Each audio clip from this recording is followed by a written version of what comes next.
Hello, good evening. कैसे हो आप सभी लोग? आई होप सब एकदम बढ़िया होंगे और मस्त तरीके से अपनी पढ़ाई कर रहे होंगे। तो आप आज हम करने वाले हैं अपने बीपीएससी 105 के मोस्ट इम्पॉर्टेंट क्वेश्चन, जहाँ पे मैंने आपके 3 पार्ट करा दिए शायद से। एक बार देखना पड़ेगा। 3 कराए, 2 कराए। हाँ जी, 3 पार्ट मैं करा चुकी हूँ, जहाँ पे फर्स्ट पार्ट के अंदर मैंने आपको unit first, second, third, first, second कराया था। सेकंड पार्ट के अंदर मैंने second, third, fourth, fifth, six तक कराया था। और थर्ड पार्ट के अंदर मैंने 7 और 8 यूनिट है उनके इंपॉर्टेंट टॉपिक्स बताए थे, इंपॉर्टेंट क्वेश्चंस जो भी पीवाईक्यू में या फिर असाइनमेंट्स में पूछे गए हैं। ठीक है जी। तो आज हम 8 से कंटिन्यू करेंगे, सॉरी 9 से कंटिन्यू करेंगे। आगे के जितने भी चैप्टर्स हैं उन सबको खत्म करेंगे। तो आज ही आपका लास्ट पार्ट होने वाला है। इसके बाद आपका पूरा पीपीसी 105 खत्म हो जाएगा। जितने भी पीवाई क्यू क्वेश्चन है वो सब मैं आपके करा चुकी हूँ। जिससे भी नहीं देखा है प्लीज़ वो देख लेना आगे के भी। और इसे भी बहुत बहुत इंपॉर्टेंट वीडियो आपके एग्जाम के लिए, क्योंकि 90 या 80% आपका पीवाईक्यू से ही पेपर बनता है अग्न्यू का। और उसी में से ही क्वेश्चन आते हैं। और एक दो टॉपिक से बचते हैं जो पीवाईक्यू में पूछे नहीं जाते, वरना मोस्टली आपके टॉपिक कवर हो जाते हैं।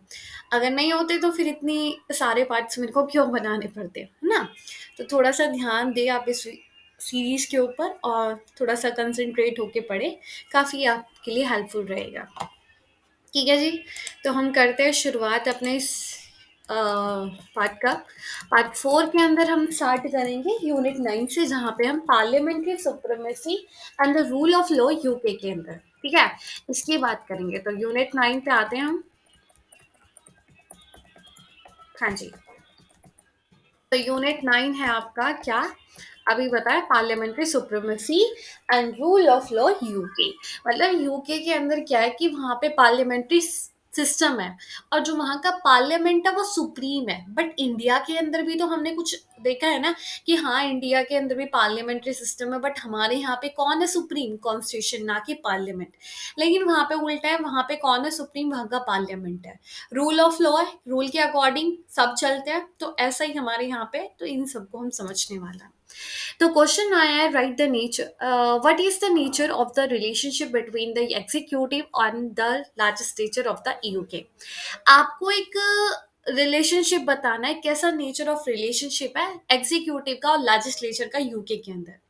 तो पहले आप ये बताओगे कि वहां पे गवर्नमेंट किस टाइप की है। भाई वहां पे constitutional monarchy and parliamentary democracy framework है। ठीक है। ब्रिटिश की जो सरकार है वो कैसी है कि कॉन्स्टिट्यूशन के हिसाब से चलती है। कॉन्स्टिट्यूशन के साथ साथ वहां पे एक राजा भी है, और उसके साथ साथ वो पार्लियामेंट्री डेमोक्रेसी भी है वहां पे। ठीक है। तो हमको पता चलता है कि उनका एक संविधान है। संविधान लिखित में नहीं है। लिखित का मतलब ये नहीं है कि भाई उन्होंने सब याद कर रखा है, नहीं। जैसे हमारी एक पूरी बुक है ना कॉन्स्टिट्यूशन की, ऐसी उनकी कोई एक बुक नहीं है। ठीक है। एक पूरा फाइल नहीं है जिसके अंदर उन्होंने सारे आर्टिकल्स वगैरह, सारे कानून वगैरह लिखा है, ऐसा नहीं है। ठीक है। अलग अलग सेट उसमें लिख रखा है। तो हम बोलते हैं अनरिटन है, कहीं एक पर्टिकुलर जगह पे नहीं है। तो कॉन्स्टिट्यूशन है भाई यूके का, है। मोनार्की है, राजा रानी है वहां पे, है भाई। पार्लियामेंट है, हाँ जैसा हमारा पार्लियामेंट है ऐसा ही वहां पे है। ठीक है। तो ये तीन चीजें हैं किसके अंदर? यूके के अंदर। जो ब्रिटिश पार्लियामेंट है, कहाँ का? यूके का। मतलब जो वहाँ का पार्लियामेंट है वो क्या करता है? वो नए नए कानून बनाता है। वो सरकार के ऊपर निगरानी बना के रखता है, पैसा कहाँ से आ रहा है, पैसा कहाँ जा रहा है, और लोगों को बताता है कि सरकार कैसे काम कर रही है। जो मेंबर ऑफ पार्लियामेंट है, जो पार्लियामेंट के मेंबर है, जिनको हम एमपी बोलते हैं, वो एक मैसेंजर की काम करते हैं। किसके साथ? लोगों के साथ। मतलब सरकार की हर एक एक बातें, सरकार क्या कर रही है, क्या पॉलिसी लेकर आ रही है, क्या प्रोग्राम लेकर आ रही है, सब कौन बताते हैं? एमपी बताते हैं। किसके अंदर? यूके के अंदर। ठीक है। और ये श्योर करता है कि जो गवर्नमेंट है वो भी क्या करती है? लोगों की सुनती है। अब जो यूके के अंदर पार्लियामेंट है ना, वो सुप्रीम है। जैसे हमारे यहाँ पे कौन सुप्रीम है? हमारा संविधान है। लेकिन वहां पे कौन है? वहां का पार्लियामेंट। जो वहां का पार्लियामेंट है उसको बॉस बोलते हैं, क्योंकि वहां पे वो क्या करता है? कानून बनाता है और उसको चेंज भी करता है। ठीक है। बिना किसी और के, मतलब वहां पे ऐसा कोई सुप्रीम कोर्ट या कोई कोर्ट नहीं है जो कोई उसको ऐसा लगेगा कि हाँ ये लो तो अनकॉन्स्टिट्यूशनल है, ये बेसिक स्ट्रक्चर को कहीं ना कहीं काट रहा है, तो इसको नाल और वॉइड कर देंगे। नहीं। वहां का जो पार्लियामेंट है वही कानून बना सकता है, बदल सकता है और नया लेकर आ सकता है। ठीक है। तो वहाँ पे कोई कोर्ट नहीं है जो कानून को बदले या उसके ऊपर एक तरीके से बोले कि ये अनकॉन्स्टिट्यूशनल है। वहाँ का पार्लियामेंट के बस इतनी पावर है कि वो सब कुछ कर सकता है, कोई भी कानून लेकर आ सकता है, ठीक है? फॉर एग्ज़ाम्पल यहाँ पे बताया जाता है कि जो पार्लियामेंट है वो खुद अपने आप से कानून को चेंज करता है बिना किसी परमिशन के। पार्लियामेंट को किसी की परमिशन लेने की वहाँ पे ज़रूरत नहीं पड़ती है। अब वहाँ पे हम सिस्टम देखें तो एग्ज़ीक्यूटिव लेजिस्लेचर का फ्यूज़ सिस्टम है। मतलब जैसे हमने यूएसए के अंदर देखा कि प्रेसिडेंटली सिस्टम है वहां पे, ठीक है, प्रेसिडेंटियल सिस्टम है, वहां पे प्रेसिडेंट होता है। लेकिन यहाँ पे ऐसा नहीं है। यहाँ पे एक पार्लियामेंट्री सिस्टम है। पार्लियामेंट तो है ही है, पार्लियामेंट तो है ही, सिंपल सी बात है। और पीएम होते हैं वहां पे, ठीक है जी। तो यहाँ पे जो एग्जीक्यूटिव और लेजिस्लेचर होता है वो अलग अलग होते हैं। कहाँ पे? यूएसए के अंदर। यहाँ पे प्रेसिडेंट होता है, हेड, ठीक है, head of the government USA के अंदर। और यहाँ पे एग्जीक्यूटिव और लेजिस्लेचर मतलब जो कानून बनाता है और उस कानून को जो इम्प्लीमेंट करता है वो अलग अलग होते हैं। लेकिन यूके के अंदर ऐसा नहीं होता है, दोनों सेम होता है। यहाँ पे बोला जाता है जो मेंबर है किसके? एग्जीक्यूटिव के, प्राइम मिनिस्टर, कैबिनेट मिनिस्टर, ये सभी किसके मेंबर है? लेजिस्लेचर के। मतलब जो एग्जीक्यूटिव है वही क्या है? हमारे लेजिस्लेचर होते हैं। मतलब दोनों ही सेम होते हैं। मतलब वही कानून बनाते हैं और वही क्या करते हैं? उस कानून को इम्प्लीमेंट और इन्फोर्स कराते हैं, ठीक है। और जो कि स्पेशली कौन से होते हैं? हाउस ऑफ कॉमन के होते हैं। प्राइम मिनिस्टर की पावर देगी तो वहां के जो प्राइम मिनिस्टर है उनके पास पूरा पावर है कानून बनाने का, पॉलिसी बनाने का, किसी एजेंडा को सेट करने का, ठीक है, ऑर्गेनाइजेशन बनाने का। और ये फर्स्ट ऑफ अमोंग इक्वल, और जितने भी कैबिनेट्स होते हैं उसमें वो सबसे पहले माने जाते हैं और इक्वल होते हैं। मतलब सभी मेंबर्स जो होते हैं वो इक्वल होते हैं, लेकिन हेड कौन होता है? वहाँ के पीएम ही होते हैं। ठीक है जी। और कलेक्टिव रिस्पॉन्सिबिलिटी होती है सभी की। मतलब जितने भी वहाँ पे कैबिनेट मेंबर होते हैं उन सभी का इक्वल रिस्पॉन्सिबिलिटी होता है। कोई भी सरकार वहाँ के मतलब वहाँ पे जो गवर्नमेंट है अगर कोई भी पॉलिसी लेकर आ रही है तो भाई वहाँ के जितने एमपीज है उनकी कलेक्टिवली रिस्पॉन्सिबिलिटी है, क्योंकि उन्होंने भी तो वोट किया है। अगर वहाँ पे कोई बिल आया है तो एमपी ने भी तो वहाँ पे वोट किया है ना। तो सभी जो मेंबर होते हैं वो पब्लिकली अपनी गवर्नमेंट को इक्वल सपोर्ट करते हैं। अपना कोई पर्सनल डिसएग्रीमेंट नहीं दिखाते हैं। वो होगा बट अपनी प्राइवेट मीटिंग में एक्सप्रेस करते हैं, लेकिन लोगों के सामने पब्लिकली वो ऐसा कभी नहीं करते हैं। वो अपनी पार्टी को और अपनी गवर्नमेंट को फुल्ली सपोर्ट करते हैं। कौन? Cabinets member. पार्लियामेंट्री सॉवरेनिटी मतलब जो वहाँ पे एग्जीक्यूटिव जो गवर्न करना है, लेजिस्लेचर जो पार्लियामेंट है वो क्या होल्ड करता है? Legal sovereignty. मतलब कोई आके उनको बताता नहीं है कि आपको इसके ऊपर कानून बनाना चाहिए, इसके ऊपर जो मन करता है वो खुद बनाते हैं। चैलेंज क्या है पार्लियामेंट्री सुप्रीमेसी के लिए? कि भाई देखो वहां के जो एग्जीक्यूटिव है उनके पास बहुत ज्यादा डोमिनेशन है, ठीक है, कि उनको इतनी पावर दे दी गई है कि वो कुछ भी बना के कुछ भी लागू करा सकते हैं, ठीक है। तो ये सबसे बड़ी वहां पे दिक्कत है। और एक सबसे बड़ी है कि जो पार्लियामेंट की जो लाइंस होती है, मतलब जो डिसिप्लिन होता है बहुत ज्यादा स्ट्रिक्ट होता है, जिससे जो एक इंडिविजुअल एमपी होता है उसकी पर्सनैलिटी या उसका कभी लीडरशिप बाहर नहीं निकल के आ पाता है, ठीक है। वो खुद अपनी बातों को रख नहीं पाता, वो इंडिविजुअल कभी वहां पे एक्सप्रेस नहीं कर पाता। वो एक पार्टी के अंदर एक कठपुतली की तरह काम ही करता रहता है, ठीक है। जो गवर्नमेंट का कंट्रोल होता है हाउस ऑफ कॉमन पे वो कुछ ज्यादा ही होता है। रिस्ट्रिक्ट उनके ऊपर क्या रखी जाती है? डिसिप्लिन बना के रखता है। अकाउंटेबिलिटी की बात करें, जो पार्लियामेंट है वो काफी मैकेनिज्म डेवलप करता है अकाउंटेबिलिटी के लिए, कि सरकार भाई लोगों के लिए क्या रहे? जवाब दे रहे। बहुत सारे डिबेट कराए जाते हैं, क्वेश्चन आंसर कराया जाता है, पार्लियामेंट्री कमेटी वगैरह रखी जाती है, सरकार के ऊपर निगरानी रखी जाती है। सरकार से पूछा जाता है कि अच्छा जी ये बताओ ये पॉलिसी क्यों आई है, इसमें कितना पैसा लगा है आपका और कितना बेनिफिट हुआ है, कॉस्ट और बेनिफिट क्या है, ठीक है। अपोजिशन पार्टी भी एक इंपॉर्टेंट रोल प्ले करती है गवर्नमेंट को चैलेंज करने में, ठीक है। और पर्टिकुलरली जब हमारी जो रूलिंग पार्टी है उसके पास इतना मेजोरिटी ना हो हाउस में, तो पूरा मतलब ताने मारने का काम कौन करती है? अपोजिशन पार्टी, और उससे क्वेश्चन पूछती ही रहती है। तो ये था हमारा किसका? यूके का पार्लियामेंट्री सिस्टम। वहां पे मोनार्क भी है, ठीक है, जो हेड ऑफ स्टेट होता है, लेकिन हेड ऑफ गवर्नमेंट वहां के प्राइम मिनिस्टर ही होता है। अब हम बताएंगे कि examine the meaning and evolution of the doctrine of parliamentary supremacy. आपको पहले ये बताना है कि पार्लियामेंट्री सुप्रीमेसी क्या होता है और पार्लियामेंट्री सुप्रीमेसी कैसे इवॉल्व हुआ है, मतलब ये कैसे आया है, कैसे एकदम से पार्लियामेंट को इतना सुप्रीम बना के रखा है यूके वाले ने, कहाँ से ये जड़ी इसकी है। अगर हम पार्लियामेंट की बात करें तो पार्लियामेंट का एक फ्रेंच वर्ड, मतलब ये जो पार्लियामेंट वर्ड है ये फ्रेंच वर्ड से निकला है, पार्ले। पार्ले वो पार्ले जी का बिस्कुट नहीं है, पार्ले, ठीक है, जिसका मतलब होता है टू स्पीक, ठीक है। जब हमारे राजा लोग क्या करते थे, अपने एडवाइजर से बात करते थे, डिस्कस करते थे राज्य के जितने भी अफेयर्स वगैरह, जो भी घटनाएं हो रही है उन सभी के बारे में, तो उसको एक पार्लियामेंट बोला जाता था कि जो राजा है वो क्या कर रहा है, डिस्कस कर रहा है। तो पार्लियामेंट्री सुप्रीमेसी किसके अंदर, यूके के अंदर। यहाँ पे जो पार्लियामेंट है वो बॉस है, वो कानून बनाता है, वो चेंज भी करता है बिना किसी और अथॉरिटी की, कि उनको कोई और आके नहीं बताता कि ये तो अनवैलिड है, ये तो अनकॉन्स्टिट्यूशनल है। नहीं, जो पार्लियामेंट है वो कुछ भी कर सकता है बिना किसी एक पर्सन के सेंटर को चेंज ना करके, वो कुछ भी कर सकता है, वो कोई भी कानून लेकर आ सकते हैं और उनको रोक कोई नहीं सकता है। ठीक है। तीन इंपॉर्टेंट चीजें हैं जो कि हमको पार्लियामेंट्री सुप्रीमेसी के बारे में पता होनी चाहिए। पहला तो पार्लियामेंट ही क्या कर सकता है, कानून को चेंज कर सकता है। बस एक सिंपल सी उनके पास एक वो होती है कि भाई फेयर होना चाहिए। ठीक है, फेयर तुम कानून बनाओ, ऐसे नहीं उठपटांग कुछ भी कानून बना दो। ठीक है, थोड़ा सा फेयर होना चाहिए। कोई स्पेशल कैटेगरी नहीं बनाई गई है जो कानून को चेंज कर सकती है। ठीक है, बस पार्लियामेंट ही क्या कर सकता है, वहां पे मॉडिफाई कर सकता है कानून को और चेंज कर सकता है। हमारे यहाँ पे क्या होता है कि भाई देखो, सरकार ने अगर कोई कानून लेके आई है, कोई अ, नया कानून अमेंडमेंट वगैरह करी है कुछ, तो सुप्रीम कोर्ट को लगता है भाई ये तो कहीं अनकॉन्स्टिट्यूशनल है, तो उसी टाइम पे उसको नल और वॉइड कर दिया जाता है। लेकिन यहाँ पे कोई ऐसा कैटेगरी नहीं है। ठीक है, कोई भी ऐसा कोर्ट नहीं है जो क्या करे, पार्लियामेंट को बोले कि भाई ये क्या कानून है, इनवैलिड है। ठीक है, ऐसा कोई नहीं बोल सकता। ठीक है, तो ब्रिटिश का जो पार्लियामेंट है वही कानून बनाता है, वही सारी चीजें वहां पे संभालता है। ठीक है, और जो एमपी होते हैं एक मैसेंजर की तरह काम करते हैं, लोग उनको वोट करते हैं, वही सरकार बनाते हैं, फिर वही सारा सत्ता संभालते हैं। ठीक है, गवर्नमेंट भी वही करती है जो लोग चाहते हैं। अब हम एवोल्यूशन की बात करें कि जो डॉक्ट्राइन है पार्लियामेंट्री सुप्रीमेसी का, ये कैसे आया है। तो ब्रिटिश के अंदर जो पार्लियामेंट्री डेमोक्रेसी है, वहां पे जो मोनार्क होता है वो हेड ऑफ स्टेट होता है। ठीक है, मतलब देश का जो हेड है वो कौन है, मोनार्क। और हमारे यहाँ पे हेड ऑफ स्टेट कौन है, प्रेसिडेंट। और वहां पे जो हेड ऑफ गवर्नमेंट है वहां के पीएम होता है। ठीक है, पार्लियामेंट से जो निकल के आते हैं इलेक्ट होके, जो मेजोरिटी ऑफ पार्टी का लीडर होता है वही। अब हमारे एक प्रोफेसर थे मायो ग्रांट, जो बताते हैं कि देखो भाई, मैं 4 फेजेस बताता हूँ जो ब्रिटिश पार्लियामेंट कैसे इवॉल्व हुआ है, कहाँ पे, यूके के अंदर। तो उसके लिए उन्होंने हमको 4 फेजेस दिए, उनको हमको पढ़ना पड़ेगा। पहला फेज बताते हैं अर्ली पार्लियामेंट, मतलब मिडिल एज की बात कर रहे हैं।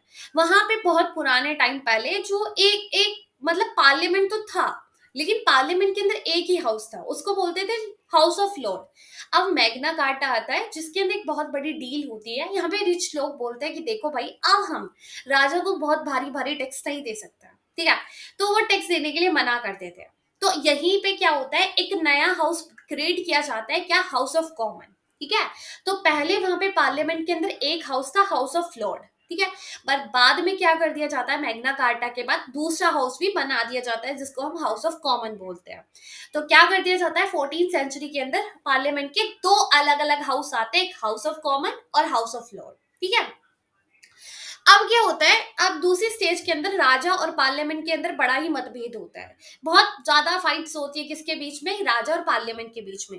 राजा बोलता है कि देखो भाई, मेरे को तो ये पावर मिली है कहां से, भगवान से। ठीक है, मैं तो भगवान से नहीं, मेरे को पावर दिया है कि मेरा काम है लोगों के ऊपर रूल करने के लिए। लेकिन पार्लियामेंट बोलता है ये कोई बात नहीं हुई, ऐसा कुछ नहीं होता, लोग हमको चाहते हैं, उन्होंने हमको इलेक्ट करा है, तो हमारे ऊपर ये अधिकार, हमारा अधिकार है उनके लिए कानून बनाने का, तुम कुछ नहीं कर सकते। तो इस चीज को लेकर बड़ा ही सिविल वॉर चल रहा है, और वो भी 11 साल तक चलता है।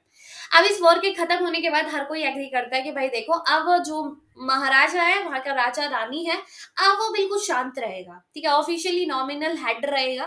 पूरा चार्ज कौन करेगा, अब करेगा पार्लियामेंट। पार्लियामेंट ही कानून बनाएगा, हर चीज कौन संभालेगा, पार्लियामेंट। जो पार्लियामेंट बोलेगा किसको, राजा को करने के लिए, वो राजा को करना पड़ेगा। ठीक है, एक तरीके से साइन वगैरह करने का बस काम उनका रह गया, वरना सारी चीजें कौन संभालेगा, पार्लियामेंट।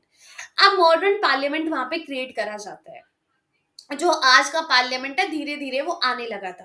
पॉलिटिकल पार्टीज आ गई थी, मिनिस्टर आ गए थे, पब्लिकली डिबेट्स वगैरह हुए थे। अब बहुत बड़ा रेवोल्यूशन होता है जहां पे पार्लियामेंट को एकदम से वर्स बना दिया जाता है कि अब जो कानून बनाएगा वो कौन बनाएगा, वहां का पार्लियामेंट बनाएगा। बहुत सारे चेंजेस करे जाते हैं। 1832 के अंदर और भी रूल्स बनाए जाते हैं कि पार्लियामेंट क्या कर सकता है और कैसे काम कर सकता है। ठीक है, पार्लियामेंट कैसे काम करेगा। लोगों को वो राइट टू वोट दिया जाता है। वुमेन को भी राइट टू वोट कब दिया गया था, 1918 के अंदर दिया जाता है, और रीजनल पार्लियामेंट्स भी बनाए जाते हैं, जैसे नदर्न आयरलैंड के अंदर, स्कॉटलैंड के अंदर, वेल्स के अंदर। अब अलग अलग जगह पे क्या बनाए जाते हैं, मतलब जो अलग अलग रीजनल जगह है वहां पे उनके अलग पार्लियामेंट बनाए जाते हैं। लेकिन सबका जो मेन पार्लियामेंट है वो कौन है, लंदन के अंदर है, जिसके पास बहुत सारा पावर है, ठीक है। और ये स्कॉटलैंड, नदर्न आयरलैंड, इनके रूल्स, इनके कानून को भी चेंज कर सकता है, इसके पास इतना पावर है, ठीक है। तो यहीं से क्या आता है, जो पार्लियामेंट है वो उसका जो आज करंट है यहीं से आता है, और ये काफी टाइम से चला हुआ आ रहा है, कहाँ पे, यूके के अंदर, ठीक है। तो ये देखा हमने एवोल्यूशन। आगे हम बात करते हैं, right a short note on the following about 200 words each.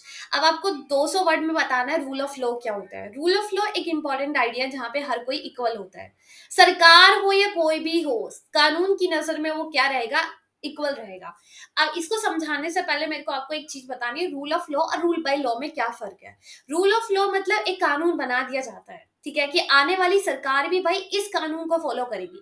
जैसे यहाँ पे मोदी सरकार है, मोदी सरकार के बाद ये कोई भी सरकार आए, 10 साल बाद आए, 20 साल बाद आए, हमारे एक संविधान बना हुआ है जहां पे कोई भी गवर्नमेंट आ जाए वो कभी इस कॉन्स्टिट्यूशन के खिलाफ जाके अपने खुद के रूल्स नहीं बना सकती है। उसको चलना पड़ेगा किसके अकॉर्डिंग, रूल्स के अकॉर्डिंग, मतलब कॉन्स्टिट्यूशन के अकॉर्डिंग ही चलना पड़ेगा, ठीक है। कल को हमारे जो प्राइम मिनिस्टर वो खुद ये नहीं बोलेंगे कि देखो भाई जो अभी तक का यहाँ का संविधान बना है मैं उसको खारिज करता हूँ, मैं अपना खुद के रूल्स बनाऊंगा, नए नए कानून लेके। नहीं भाई, जो पहले से हमारा कॉन्स्टिट्यूशन बना हुआ है उसके अकॉर्डिंग हमारे प्राइम मिनिस्टर को चलना पड़ेगा, वो होता है रूल ऑफ लॉ, ठीक है। अब कहीं कोई एक नया डिक्टेटर आया है, उन्होंने बोला कि देखो भाई अब तक जो तुम्हारा कानून है ठीक है, अब मैं खुद रूल बनाऊंगा, आज से मेरा खुद का कॉन्स्टिट्यूशन होगा, जो मैं बोलूंगा वही रूल्स होंगे, ठीक है, कोई तुम्हारा पहला वाला लॉ नहीं होगा, तो वो रूल बाय लॉ। मतलब जो तुम्हारे रूल्स बनाए जा रहे हैं, जो तुम्हारे मतलब लॉ वगैरह बनाए जा रहे हैं, वो रूलर के अकॉर्डिंग बनाया जा रहा है, ठीक है। नए नए रूलर्स आएंगे तो वही नया नया कानून बनाएंगे। लेकिन रूल ऑफ लॉ जहां पे तुम्हारा एक कानून बना दिया जाता है और आने वाली गवर्नमेंट उसके अकॉर्डिंग ही चलती है। तो ये फर्क है रूल बाय लॉ और रूल ऑफ लॉ में। रूल ऑफ लॉ का एक कॉन्सेप्ट होता है कि हर कोई इक्वल होता है, हर कोई फॉलो करता है। हमारे पीएम भी उन्हीं मतलब पीएम को भी वही फंडामेंटल राइट्स है उनके पास, और हमारे पास भी वही फंडामेंटल राइट है। सबके पास बोलने का अधिकार है, सबके लिए है। हमारे कानून की नजर में हम भी इक्वल है और हमारे पीएम भी इक्वल है, सब इक्वल होते हैं, ठीक है, सब इक्वल होता है। जैसे ट्रैफिक रूल्स होता है, सबको फॉलो करना पड़ता है, तो ऐसे ही जो कानून होता है सबको फॉलो करने पड़ते हैं। तो हमारे एक बहुत पुराने थिंकर थे, बहुत ही फेमस थिंकर थे, एरिस्टोटल। बोलते हैं कि देखो भाई एक रूलर से ज्यादा इंपॉर्टेंट होता है उसका कानून, उसकी पॉलिसीज। हमको कोई मतलब नहीं है हमारे जो पीएम है वो कैसे, उनका बिहेवियर कैसा है, कोई मतलब नहीं पड़ता। वो गुस्सा करते हैं, हंसते रहते हैं, कुछ भी करे, हमको कोई फर्क नहीं पड़ता। लेकिन जो हमारे रूलर है भाई, वो पॉलिसी कैसी लेकर आ रहे हैं उससे फर्क हमको पड़ना चाहिए, ठीक है। क्योंकि हमारी गवर्नमेंट कल को टैक्स बढ़ाती है, तो टैक्स किसको पे करना पड़ेगा, हमको करना पड़ेगा। तो मैटर ये करता है कि हमारे रूल्स पॉलिसी कैसे लेकर आ रहे हैं, लॉ कैसा बना रहे हैं, रूल कैसा बना रहे हैं, वो हमारे लिए ज्यादा मतलब ज्यादा मैटर करना चाहिए, ना कि रूल एंड मैटर करना चाहिए कि वो तो सुंदर है, कैसा है, बूढ़ा है, मोटा है, उससे कोई फर्क नहीं पड़ता, ठीक है। यूके के अंदर ये आइडिया बहुत इंपॉर्टेंट है, और ये कब से इंपॉर्टेंट हुआ है, जब से मैग्ना कार्टा आया था 1215 के अंदर। यहाँ पे जो किंग है उससे बोला जाता है कि देखो भाई राजा बहुत कली तूने अपनी मनमानी, ठीक है। पहले तुमने लोगों की फ्रीडम को छीना, ठीक है, लोगों की प्रॉपर्टी को बिना बात के लिए छीना, ठीक है, लेकिन अब क्या करेंगे, जो राजा है वो किसी की फ्रीडम को नहीं छीन सकता है। पहले क्या होता था, राजा लोग जिसका मन करते थे उसका हाथ कटा दिया करते थे कि भाई तुमने बहुत सुंदर महल बनाया है, अब तुम दोबारा से ऐसा महल ना बना दो तो इसलिए हम तुम्हारे हाथ काट देते हैं, ठीक है। किसी को भी कहीं भी पकड़ के ले जाया करते थे, ठीक है, किसी को भी उम्र कैद, ऐसे नहीं होगा, ठीक है। अब कोई राजा मतलब यहाँ पे मैग्ना कार्टा के अंदर बोला जाता है यूके के अंदर कि भाई राजा अब किसी की फ्रीडम को स्ट्रिक्ट नहीं कर सकता है, ना ही किसी की प्रॉपर्टी को बिना बात के लिए कब्जा कर सकता है। बस एक अच्छा रीजन हो, फ्री ट्रायल हो, जब ही जाके तुम ये सब कर सकते हो, ठीक है। मतलब किसी ने, कोई क्रिमिनल है जिसने कोई क्राइम कर दिया, तब उसकी फ्रीडम को रिस्ट्रिक्ट किया जा सकता है, ये तो वैलिड है, ठीक है। तो यहीं से एक आइडिया ग्रो होता है जहां पे बात की जाती है कि एक इंडिविजुअल के पास भी अधिकार है, ठीक है। सरकार से हटके भी भाई हमारे पास भी कुछ अधिकार है, जैसे हमारे फंडामेंटल राइट्स बोलते हैं। 19th सेंचुरी में एक स्कॉलर थे एवी देसाई, जो एक्सप्लेन करते हैं रूल ऑफ लॉ को 3 पॉइंट्स पे। पहला बोलते हैं जो लॉ होता है वो बहुत इंपॉर्टेंट होता है, ठीक है। गवर्नमेंट क्या डिसीजन ले रही है, गवर्नमेंट कैसी है, उससे फर्क नहीं पड़ता, हमारा कानून हमारे लिए क्या है ज्यादा इंपॉर्टेंट है, ठीक है। कानून क्या है, ज्यादा इंपॉर्टेंट है। रेगुलर पीपल, गवर्नमेंट ऑफिशियल, कोई भी हो, पीएम हो, सीएम हो, गवर्नर हो, प्रेसिडेंट हो, कोई भी हो, मैटर नहीं करता। हर कोई लोग की नजरों में क्या होता है, इक्वल होता है, किसी को कोई स्पेशल ट्रीटमेंट नहीं दिया जाता है। ठीक है। जो जजेस होते हैं, कोर्ट्स होते हैं, वो ये श्योर करते हैं कि जो पीपल्स है उनकी राइट्स को कहीं ना कहीं कोई वायलेट नहीं कर रहा है। ये किसका काम होता है, कोर्ट का काम होता है श्योर करना कि हर कोई लॉ को फॉलो कर रहा है। ठीक है। तो ये किसका काम होता है, हमारी जुडिशरी का काम होता है। तो ये था हमारा रूल ऑफ लॉ। अब हम यूनिट 10 पे चलते हैं। यूनिट 10 है आपका dependency and development in Brazil. Brazil ने अपने वहां पे विकास भी करा है और कहीं ना कहीं वो डिपेंड भी है दूसरे देशों के ऊपर। तो क्वेश्चन आया, what are the development strategies adopt by Brazil since its independence, elaborate. आपको बताना है कौन कौन सी डेवलपमेंट स्ट्रेटेजीज है जो अडॉप्ट करी है किसने, ब्राजील ने अपने इंडिपेंडेंस से। ठीक है। तो ब्राजील की जर्नी की बात करें तो भाई वहां पे भी कॉलोनी उसको बनाया गया था। किसने बनाया था, पोर्तुगीज ने बनाया था। पोर्तुगीज आए और वहां पे उसको कॉलोनी बना लिया। वहां के जो नेचुरल रिसोर्सेज थे उनको लेकर वो अपने वहां पे भाग गए। ठीक है, ये तो इनके लिए कॉमन हो चुका है। किसी भी कंट्री के ऊपर अपना कॉलोनी बना लेते हैं, फिर उनके नेचुरल रिसोर्सेज को लेके वहां से चले जाते हैं। और सबसे बड़ी बात है कि यहाँ के ब्राजील वुड को, यहाँ के सुगर को, जितना भी इनको मिनरल्स मिला वो सब ले गए। और तो और अफ्रीकन जो वहां पे जितने भी उनकी कॉलोनी थी वहां से लोगों को लेकर आते थे और लेबर की तरफ वहां से काम कराते थे। कहाँ पे, ब्राजील के अंदर। ठीक है। जैसे हम बात करें, ये आपका अफ्रीका है। ठीक है। और ये है आपका ऐसे ऐसे करके साउथ अमेरिका। ठीक है। ये थोड़ा सा देख सकते हो। अभी थोड़ा सा यहाँ पे बनाते हैं, देखो भाई, ये आपका हो गया अफ्रीका और ये हो गया आपका साउथ अमेरिका। ठीक है। और ये है ऊपर यूरोप, देख लेना, ये यूरोप हो गया। अब क्या होता था, ये यूरोपियन कंट्री क्या करती थी, कॉलोनी बनाती थी। ठीक है, यहाँ पे अपनी कॉलोनी बनाई तो यहाँ के लोगों को उठा के कहाँ पे ला जाते थे, ब्राजील के अंदर। यहाँ से इनको काम कराया जाता था, इनसे काम कराया जाता था। ठीक है। अब भाई इस सिचुएशन से भी निकल गए, अपने वहां पे इंडिपेंडेंस इन्होंने ले ली 1822 के अंदर। फिर यहाँ पे स्टैब्लिश करी इन्होंने कॉन्स्टिट्यूशन मोनार्की, मतलब एक अपना खुद का एक संविधान बनाया और अब यहाँ पे राजा भी बनाया। ठीक है। और यहाँ पे थोड़ी सी पॉलिटिकल स्टेबिलिटी इन्होंने लेकर है, लेकिन कुछ लिमिटेशन हमको दिखती है सिविल राइट्स के लेकर। राजा होगा तो कहीं ना कहीं लोगों की सिविल राइट तो भाई कहीं ना कहीं तो खारिज होगी। अब क्या होता है, पहला रिपब्लिक होता है तो ब्राजील यहाँ पे कुछ डेमोक्रेटिक एलिमेंट जो एलिमेंट्स है उनको इंट्रोड्यूस करता है, जैसे इलेक्शन होंगे, ओलिगार्की सिस्टम के साथ थोड़ा सा। और जो ट्रेडिशनल एग्रीकल्चर जो आज का एक्सपोर्ट है उस इकोनॉमी को थोड़ा मिक्स करने की कोशिश करता है कि हम अपने एग्रीकल्चर को भी थोड़ा एक्सपोर्ट करेंगे और थोड़ा मतलब मॉडरेट भी बन के रहेंगे, थोड़ा सा मॉडर्न भी करना है।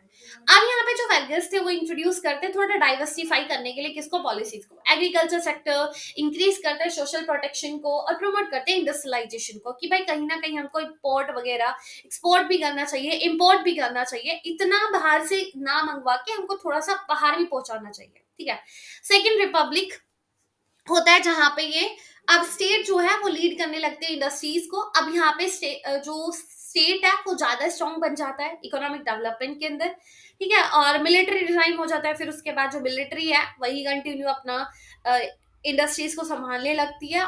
और जो ब्राजील है अब धीरे धीरे वो एक्सपोर्ट करने लगा था और कहीं ना कहीं उसकी डिपेंडेंसी खत्म होने लगी थी, किसको लेकर, रॉ मटेरियल को लेकर। ठीक है। धीरे धीरे वो अपने वहां पे इकोनॉमिक ग्रोथ करता है और अर्बनाइजेशन लेकर आता है वहां पे जब मिलिट्री रिजीम होता है तब। ठीक है। अब ये फिर उसके बाद वहां पे 1985 के बाद न्यू लिबरलिज्म वो अपने वहां पे लेकर आते हैं, आइडियाज को शिफ्ट करते हैं। तो ब्राजील जो है शिफ्ट कर देता है कहाँ पे, मतलब पहले मिलिट्री थी अब वहां पे स्टेट हो जाती है, न्यू लिबरल पॉलिसीज को लेकर आया जाता है जहाँ पे लिबरलाइजेशन प्राइवेटाइजेशन को लेकर आया जाता है। गवर्नमेंट के रोल को थोड़ा रिड्यूस किया जाता है इकोनॉमी के अंदर, मिलिट्री रिजिम भी यहाँ से खत्म हो जाता है। तो हमने देखा जो मिलिट्री आती है तो उस टाइम पे इकोनॉमिक ग्रोथ होता है, अर्बनाइजेशन होता है। ठीक है। अब बाद में जब सरकार आती है तो वहां पे सरकार के रोल को कम कर दिया जाता है, इकोनॉमी के अंदर लिबरलाइजेशन, प्राइवेट सेक्टर को ज्यादा ऊपर लिखा जाता है। रिसेंट डेवलपमेंट की बात करें तो जो ब्राजील है उसकी जो हिस्ट्री रही है थोड़ी सी हमने देखी, थोड़ी टूटी फूटी सी रही है, लेकिन उन्होंने अपने आप को संभाला है। ठीक है। एक मेजर प्लेयर की तरह उन्होंने काम करा है ग्लोबल पॉलिटिक्स और इकोनॉमिक के अंदर। और और काफी पार्टिसिपेट करा उन्होंने किसके अंदर, ग्लोबल इनिशिएटिव्स के अंदर। ठीक है। तो ये हमारा यूनिट 11 खत्म होता है। आगे हम बात करते हैं compare the analyse of Brazilian and Nigerian federalism. आपको ब्राजील के फेडरलिज्म और नाइजीरिया के फेडरलिज्म के बारे में बताना है। तो इसको बताने से पहले आपको फेडरलिज्म बताना है क्या होता है। फेडरलिज्म एक ऐसा सिस्टम है जहाँ पे आप सरकार की पावर को क्या कर देते हो, डिवाइड कर देते हो कि भाई एक सेंट्रल गवर्नमेंट है, एक स्टेट गवर्नमेंट है और एक रीजनल गवर्नमेंट है, ये सब चीज करके, ठीक है। मतलब कोई एक पर्टिकुलर गवर्नमेंट के हाथ में सारी रिस्पॉन्सिबिलिटी पावर वगैरह नहीं दी जाती है। पावर को क्या करा जाता है, डिवाइड करा जाता है। रिस्पॉन्सिबिलिटी को क्या करा जाता है, डिवाइड करा जाता है। एक रूल्स बनाया जाता है कि भाई देखो इतनी power in in group in subject के ऊपर इसके पास पावर है, किसके पास, स्टेट गवर्नमेंट के पास, और इन सब्जेक्ट के पास सेंटर के पास पावर है, ठीक है। और जज का रोल होता है देखना कि भाई देखो सेंटर कहीं ना कहीं स्टेट के काम में दखलंदाजी नहीं कर रही, स्टेट कहीं सेंटर के उसमें काम में दखलंदाजी नहीं कर रही है, ठीक है। जो कानून बना है हर कोई इसको फॉलो कर रहा है, ये काम होता है कोर्ट का। अब इसको पढ़ने की जगह आगे भी क्वेश्चन नाइजीरिया और फेडरलिज्म के बारे में पूछा गया, ब्राजील के फेडरलिज्म, तो वहां से भी आप इसको कंपेयर कर सकते हो। अब आपको शॉर्ट नोट बताना है फेडरलिज्म इन ब्राजील के अंदर क्या है। अब आप बोलोगे एकदम से कैसे भगा दिया, भाई देखो क्वेश्चन क्या बोल रहा है। आपको फेडरलिज्म कंपेयर करना है ब्राजील और नाइजीरियन, तो पहले आप ब्राजील के, अब आगे क्वेश्चन ब्राजील के फेडरलिज्म से लेकर है, फिर उसके बाद नाइजीरियन के फेडरलिज्म को लेकर है, ठीक है।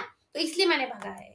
अब क्वेश्चन आया है कि नाइजीरियन सॉरी ब्राजील के फेडरलिज्म के बारे में बताओ। तो हिस्टोरिकल बैकग्राउंड देखते हैं। अभी देखा पोर्टुगीज ने, उन्होंने यहाँ पे उसको कॉलोनी बना के रखा था। आजादी मिल जाती है, उनको आजादी मिल जाती है तो मोनार्की आ जाती है, कॉन्स्टिट्यूशन मोनार्की वहां पे सेटअप की जाती है, फिर मिलिट्री को होता है, ठीक है। कहीं ना कहीं राजा की सत्ता तो चली जाती है लेकिन मिलिट्री कहीं ना कहीं अपनी पावर पूरी कर लेती है, ठीक है। अब जो ब्राजील है वो एक प्रेसिडेंशियल रिपब्लिक बन जाता है। पहला रिपब्लिक होता है जहाँ पे फेडरलिज्म के कुछ करेक्टरिस्टिक्स आते हैं, फेडरलिज्म को इंट्रोड्यूस कराया जाता है, स्टेट को थोड़ी ऑटोनॉमी दी जाती है, जो पावर है उसको छोटे छोटे स्टेट पे डिस्ट्रीब्यूट किया जाता है। फिर उसके बाद जो अभी हमने प्रिंसिपल की बात करी, वहां पे कहीं ना कहीं सेंट्रलिज्म को फेवर किया जाता है कि जो सेंटर सिस्टम होना चाहिए यहाँ पे ज्यादा से ज्यादा सेंट्रलाइज किया जाना चाहिए। लेकिन फिर मिलिट्री को जो होता है वो क्या कर लेता है, वो ज्यादा से ज्यादा सेंट्रलाइज कर लेता है अपने यहाँ पे, क्योंकि मिलिट्री खुद तो पावर रखेगी, वो कहाँ से स्टेट को देगी। मिलिट्री क्या करती है, अलाउ करती है कि भाई देखो डायरेक्ट इलेक्शन होना चाहिए स्टेट गवर्नर का, और पॉलिटिकल पार्टी को भी परमिट किया जाता है, ठीक है। अब यहाँ पे डेमोक्रेटिक रिजीम वगैरह स्टैब्लिश किए जाते हैं, नया कॉन्स्टिट्यूशन बनाया जाता है, किसका, ब्राजील का, ठीक है। जहाँ पे डिसेंट्रलाइजेशन कराने की बात की जाती है। अब जो ब्राजील के फेडरलिज्म की बात करें तो वहां पे वो फेडरल रिपब्लिक ऑफ स्टेट है, sorry federal Republic of Brazil उसको बोला जाता है। फेडरल सिस्टम है वहां पे, पूरी 5,000 म्यूनसिपलिटीज है, 3 टाइप्स ऑफ सिस्टम है, मतलब सेंटर, स्टेट और म्यूनसिपलिटीज, ठीक है। सेंटर में कौन होता है, प्रेसिडेंट होता है, और स्टेट के अंदर गवर्नर होता है, और लोकल गवर्नमेंट में कौन होता है, म्यूनसिपल मायोर्स होते हैं, मुंसिपियोस। लेजिस्लेचर जो पावर है उसको भी डिवाइड किया जाए है, ठीक है। ऐसा नहीं है कि पूरी पावर सेंटर को दे दी है, नहीं। जैसे हमारे यहाँ पे union list, central list, concurrent list होती है, ऐसी यहाँ पे एक्सक्लूसिव पावर, जॉइंट पावर और कंकरेंट कैटेगरी में डाला हुआ है, ठीक है। स्टेट गवर्नमेंट दो तीनों की पावर को क्या करा गया है, डिस्ट्रीब्यूट किया गया है। फिजिकल फेडरलिज्म देखें तो ब्राजील जो है वहां पे हाईली डिसेंट्रलाइज किया है उन्होंने, ठीक है। ऑटोनॉमी दी है स्टेट को भी, सेंटर को भी, सबको, जो फंड है वो इक्वली डिस्ट्रीब्यूट हो। और जो डिसेंट्रलाइज सिस्टम है वो कहीं ना कहीं लोगों की, मतलब डायरेक्टली उनको डायरेक्ट डेमोक्रेसी की तरह है कि लोग जो म्यूनसिपैलिटीज उनको पता है कि हमारे रीजन में क्या दिक्कत है, ठीक है। तो कहीं ना कहीं डिलीवरी ऑफ सर्विस को ये क्या करता है, इंप्रूव करता है। चैलेंज ये है कि जो डिसेंट्रलाइज एफर्ट है वो तो अच्छा है, लेकिन ब्राजील कहीं ना कहीं चैलेंज भी फेस कर रहा है, क्योंकि हिस्टोरिकल डिस्पैरिटीज होने की वजह से, ठीक है, अनइक्वल रिप्रेजेंटेशन दिखता है। जो फिजिकल सेंट्रलाइजेशन है कहीं ना कहीं वो ओवर स्पेंड हो जाता है, टैक्स कंपटीशन बढ़ता है स्टेट के बीच में, किसको ज्यादा टैक्स देने की पावर है, इसके पास ज्यादा पावर है, ऐसा कुछ उनके बीच में रहता है, ठीक है। तो ये हमने पढ़ा किसका, ब्राजील का फेडरलिज्म। अब नाइजीरियन फेडरलिज्म की बात करते हैं तो ये भाई काफी डाइवर्स कंट्री है। यहाँ पे एथिक देख ले, लिंग्विस्टिक देख ले, रीजनल देख ले, रिलीजियस से देख ले, तो अलग अलग लोग आपको यहाँ पे दिखेंगे, अलग अलग भाषा बोलने वाले, अलग अलग रिलीजियस ग्रुप हमको यहाँ पे दिखेंगे, ठीक है। ये अपना कॉन्स्टिट्यूशन बनाते हैं कब, 1954 के अंदर, ठीक है। ब्रिटिश ने यहाँ पे रूल किया था, जैसे हमारे ऊपर रूल करके कहते हैं, ऐसे यहाँ पे किसने किया था, ब्रिटिश ने, ठीक है। अब काफी डाइवर्सिटी है यहाँ पे, ठीक है। अब इंडिपेंडेंस मिलती है उनको 1960s में। फिर उसके बाद यहाँ पे हमको मिलिट्री रूल दिखता है। मिलिट्री जो होती है वो ज्यादा से ज्यादा सेंट्रलाइज कर लेती है अपने हाथ में पावर। सिविल वॉर भी हमको यहाँ पे दिखा है, जो कंट्री है वो सिविल वॉर होता है यहाँ पे 1967 से लेके 1917 तक, ठीक है। तो देख सकते हो 3 साल तक यहाँ पे क्या चलता है, सिविल वॉर चलता है, जिसकी वजह से क्या होता है, इकोनॉमिक और पॉलिटिकल मेजर आते हैं फेडरल लेवल पे। अब एथनिक और रीजनल डाइवर्सिटी हमको कहाँ पे दिखती है, यहाँ पे एथनिक ग्रुप अलग है, अलग अलग लोग रहते हैं, ठीक है, अलग अलग रीजन में प्रोमिनेंट होता है, मुस्लिम नॉर्थ में रहता है, क्रिश्चियन साउथ में रहता है। तो जो नाइजीरिया का जो स्ट्रक्चर है ना, वहां पे 36 स्टेट है। ये क्या है? 36 स्टेट है। जो हेड ऑफ स्टेट है वो प्रेसिडेंट, और जो हेड ऑफ स्टेट है वो प्रेसिडेंट, और गवर्नर जो कि स्टेट के हेड है। मतलब पूरे देश का हेड कौन है? प्रेसिडेंट, और स्टेट का हेड कौन है? गवर्नर। ठीक है। तो वहां पे भी दो ही हाउस है, लोअर हाउस और अपर हाउस। अपर हाउस को क्या बोलते हैं? सीनेट। और लोअर हाउस को बोलते हैं हाउस ऑफ रिप्रेजेंटेशन। जुडिशरी है, सुप्रीम कोर्ट सबसे सुप्रीम है, और स्टेट लेवल पे भी कोर्ट बनाए जाते हैं। फंक्शन देखें तो वहां के फेडरलिज्म का तो थोड़ा सा सेंट्रलाइज है, जैसे हमारे यहाँ पे स्ट्रॉन्ग सेंटर है, ऐसी वहां पे इम्बैलेंस हमको कहीं ना कहीं फिजिकल का दिखता है, टैक्स वगैरह को लेकर फेडरल स्टेट गवर्नमेंट के बीच में। इलेक्शन थोड़ा सा फ्रॉड और इरेगुलर दिखता है हमको वहां पे। और कहीं ना कहीं जो रीजनल डिस्पैरिटीज होने के कारण मिनोरिटीज ग्रुप डिमांड करता है कि हमको और ऑटोनॉमी दो, हम कहीं ना कहीं और रिसोर्सेज के ऊपर कंट्रोल करें। तो ये थोड़ी सी हमको दिक्कत दिखती है किसके अंदर? नाइजीरिया के अंदर। अब हम उसी क्वेश्चन पे आते हैं। क्वेश्चन क्या था? क्वेश्चन था compare the analyse Brazilian Nigerian federalism. तो मैंने फेडरलिज्म समझा दिया था। अब सेम बात भी बोली जा रही है, जो ब्राजील का फेडरलिज्म वो कैसा है? हाईली डिसेंट्रलाइज है, म्युनिसिपैलिटीज गवर्नमेंट को ज्यादा पावर दी हुई है। रीजनल, ये क्यों दी गई है कि जो रीजनल इम्बैलेंसेस है कहीं ना कहीं उनको एड्रेस किया जाए। ठीक है, ज्यादा से ज्यादा पावर दी जाती है किसको? स्टेट और लोकल लेवल को। सेंटर इतने स्ट्रांग नहीं है, सब उनको भी पावर दी जाती है, उनको भी रिसोर्सेज अलॉट किए जाते हैं। ठीक है, तो ये यहाँ पे है। नाइजीरिया के अंदर क्या है कि वहां पे मिलिट्री रूल भी हुआ था, वो इतना वो ज्यादा सेंट्रलाइज है किसके मुकाबले? ब्राजील के अकॉर्डिंग। ब्राजील के वहां पे डिसेंट्रलाइज है। ठीक है, ज्यादा पावर सेंटर को दी हुई है, क्योंकि वहां पे डाइवर्सिटी है बहुत ज्यादा है, और जो डाइवर्सिटी है वो डिमांड करती है अपनी खुद की ऑटोनॉमी के लिए। ठीक है, तो ये हमको यहाँ के अंदर दिखता है। सेम बात वही बोली जा रही है कि ब्राजील ज्यादा डिसेंट्रलाइज है, लेकिन नाइजीरिया क्या है? ज्यादा सेंट्रलाइज है। इम्पैक्ट दोनों वहां पे मिलिट्री रूल दिखा है। ठीक है, जहां पे सेंट्रलाइज किया गया है पावर को, रिसोर्सेज को। फिजिकल फेडरलिज्म देखे तो यहाँ पे ब्राजील के अंदर थोड़ा जो रीजनल इम्बैलेंस है उनको एड्रेस किया जाता है, लोकल गवर्नमेंट और को भी रिसोर्सेज मैनेजमेंट अलॉट किए जाते हैं। ठीक है, उनको एम्पावर किया जाता है, उनको भी पावर दी जाए, उनको भी पूरा टैक्स वैक्स लेने का पावर दी जाए। ठीक है, नाइजीरिया के अंदर थोड़ा सा चैलेंज हमको दिखता है, डिस्पैरिटीज दिखता है रिसोर्सेज का। वहां पे सेंटर के पास ज्यादा पावर है। बैलेंस सेंट्रलाइज और डिसेंट्रलाइज है। ब्राजील ज्यादा क्या है? डिसेंट्रलाइज है। और नाइजीरिया इतना डिसेंट्रलाइज नहीं है, क्योंकि वहां पे डाइवर्स ग्रुप है जो क्या बोलते हैं कि देखो भाई हमको अलग से पावर चाहिए, फिर वो अलग से पावर मांगेंगे तो भाई अलग से देश ही मांग लेंगे। तो वहां पे सेंटर को क्या करा गया है? स्ट्रॉन्ग किया गया है। सेम इंडिया जैसी कहानी। ठीक है, तो यहीं पे आपका ये पूरा खत्म होता है। अब है आपका यूनिट 12, जहाँ पे आपको चाइना के कम्युनिस्ट पार्टी को पढ़ना है। तो इसमें काफी क्वेश्चन बनते हैं इस चैप्टर से, तो आपको ये पूरा चैप्टर ही पढ़ना पड़ेगा। तो इसके ऊपर मैंने वीडियो भी डाला हुआ है, तो आप उस वीडियो को अच्छे से देख सकते हो। तो यहीं पे पूरा सीरीज खत्म होता है। आज के लिए बस इतना ही। आज के लिए क्या, पूरा यहीं पे खत्म होता है। आपको यूनिट 12 पूरा पढ़ना पड़ेगा, और यूनिट 12 को पूरा पढ़ने के बाद पूरे चैप्टर आपको यहीं पे खत्म होते हैं। आई होप आपको समझ में आया होगा। कहीं भी कोई डाउट वगैरह तो कमेंट सेशन में पूछ लेना, और नहीं है तो बहुत अच्छी बात है। बस यूनिट 12 को पढ़ लेना, क्योंकि काफी क्वेश्चन उससे पूछे गए हैं, और पूरा चैप्टर ही वो इंपॉर्टेंट है। ठीक है, पूरा चैप्टर तो मैं नहीं पढ़ा सकती, 1 घंटे की और वीडियो हो जाएगी। ठीक है, तो आप एक बार खुद से देख लेना, क्योंकि ऑलरेडी मैंने वो वीडियो डाली हुई है, पूरा चैप्टर कराया हुआ है, तो वहां से आप इसके आंसर लिख सकते हो। ठीक है, तो ये आपका काम है, जितने भी क्वेश्चन मैंने 12 यूनिट से लिखे हैं वो सब आपको करने पड़ेंगे। ठीक है, तो बाय, टेक केयर, अपना ध्यान रखे, ख्याल रखे। Thank you so much.